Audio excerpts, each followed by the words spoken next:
ഇത്രയും വലിയൊരു ഡയറക്ടർ ബാക്കിൽ കൂടെ ഇറങ്ങി വന്നിട്ട്, എന്ന് വെച്ചാൽ നമ്മൾ ബാൽക്കണിയില്ലേ, ബാൽക്കണി അദ്ദേഹത്തിൻ്റെ റൂം അടുത്താണ്, ബാൽക്കണി കൂടെ ഇറങ്ങി വന്നിട്ട് നമ്മുടെ ബാൽക്കണിയുടെ ഡോറിൽ കിടന്ന് തട്ടുവാണ്.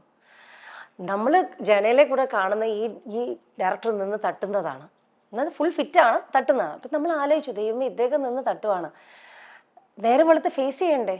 അപ്പോൾ ഞാനും മദറും കൂടെ ഇങ്ങനെ കെട്ടി, ഞാൻ അന്ന് എനിക്ക് തോന്നുന്നൊരു 16-17 വയസ്സ്, ഞാനിങ്ങനെ പേടിച്ച് അമ്മ തട്ടുന്നു എന്ന് പറഞ്ഞിട്ട് ഇങ്ങനെ പേടിച്ചാണ് കിടക്കുന്നത്. മദറായിക്കോട്ടെ, മദറും ഉള്ളുകൊണ്ട് പേടിക്കത്തില്ലേ, എന്നാ എന്ത് പറഞ്ഞ് നമ്മൾ ഡോറ് കുറച്ച് നേരം ആ ബാൽക്കണി തട്ടി, പിന്നെ എന്തോ സൗണ്ട് കേട്ടെന്ന് തോന്നുന്നു, അദ്ദേഹം അപ്പുറത്തേക്ക് പോയി. പക്ഷെ നേരം വെളുത്ത് നമ്മൾ ലൊക്കേഷനിൽ അദ്ദേഹത്തിൻ്റെ വായുനില ചീത്തയാണ് കേൾക്കുന്നത്. അപ്പോൾ ഇതൊക്കെയാണ് പേടിച്ചിട്ടാണ് നമ്മളെല്ലാവരും, പല ആർട്ടിസ്റ്റുകൾക്കും ഒരുപാട് പ്രശ്നങ്ങളുണ്ട്. ഇതൊക്കെ പേടിച്ചിട്ട് നമ്മൾ ആരും ഒന്നും പറയത്തില്ല, എങ്ങനെയെങ്കിലും ഈ പടം ഒന്ന് തീർന്നു കിട്ടിയാൽ മതി എന്നുള്ളതായിരിക്കും. അപ്പം നമുക്ക് പറയുന്ന വേഷത്തിൽ നിന്ന് ചിലപ്പോൾ 2 സീൻ കുറച്ചിട്ടായിരിക്കാം സിനിമയിൽ വരുന്നത്.